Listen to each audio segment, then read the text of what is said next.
Puntahan ko lang ang manager niyan. Mga pulis ba? Mga pulis o kaya. Pulis Maynila po kami. May warrant po ito. Sige. Puntahan ko lang yung manager niyan. Yes, Pasasan niyo. Pasasan na ito. Ikaw ba si Nexus? Nexus. Huli ka namin ha. Sa kasong ano. May kaso ka sa ano, di ba? May tondo. Naalala mo? Galing ka ng Aklan, di ba? Galing ka ng Aklan, tapos dito ka nagtago.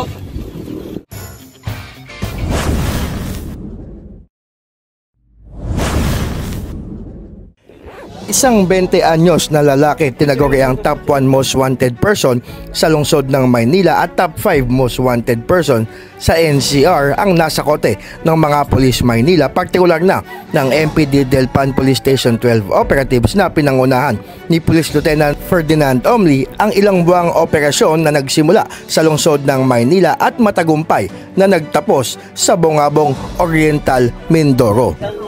Magandang hapon po. Teniente Ferdinand Omli ng Manila Police District. Meron po siyang warrant. Ang kaso po niya is sexual assault. Ha? Ay? Ano? Alam mo diba? Galing to sa Aklan. Nahanap namin to sa Aklan. Noong nakaraang July. Nagtago. Kung pupuntahan namin doon, nakaramdam. Nagtago dito.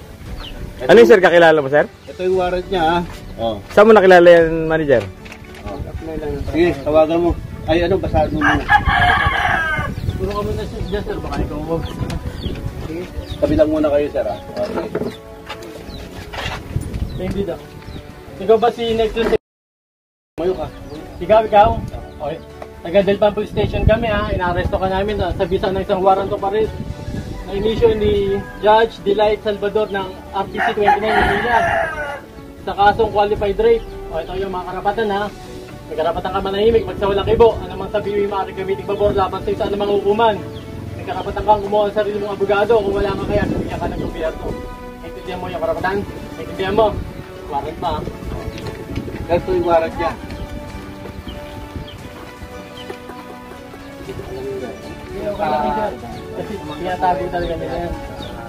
Dapat sir, pag matanggap kayo, hingan nyo ng NBI, kahit NBI pag hindi nyo masyadong kakilala. Ang naturang operasyon ay base sa gabay ni MPD Director Police Brigadier General Arnold Abad, makaraang makatanggap ng positibong impormasyon ang mga operatiba ni MPD Station 12 Commander Police Lieutenant Colonel Francis Balais kung nasaan ang subject na tinaguri ang top 1 most wanted sa lungsod ng Maynila at top 5 most wanted sa NCR-PO.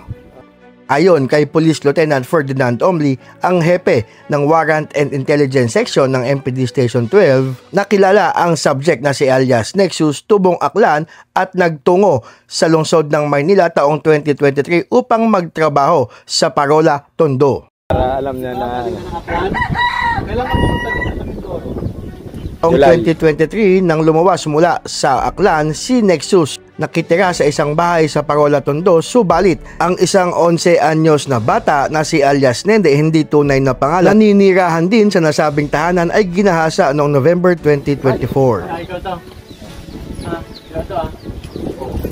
Bago ang pambibiktima kay alias Nene ay isang alias Nena, hindi tunay na pangalan, 16 anyos na bata ay kanya ring ginahasa noong February 2024 sa Parola, Tondo. Ayon sa ulat na nakarating kay MPD Director Police Brigadier General Arnold Abad, January isinampa ang kasong rape laban sa suspect, saan March 11, 2025 nag-issue ng warrant of arrest ang RTC Manila Branch 43 sa kasong rape of a minor 5 counts, habang ang RTC Manila Branch 29 naman ay nag-issue rin ng arrest warrant laban sa subject sa kasong rape of a minor 4 counts. Napag-alaman sa mga operatiba ng MPD Del Pan Police Station 12 na umabot sa Aklan ang kanilang offline pagtugis, subalit naging matagumpay sa Oriental, Mindoro. Del Pan Police Station kami at Bungabong MPS.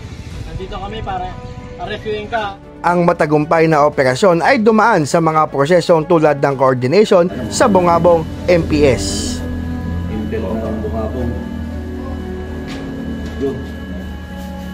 Itinda mo yung mga karapatan.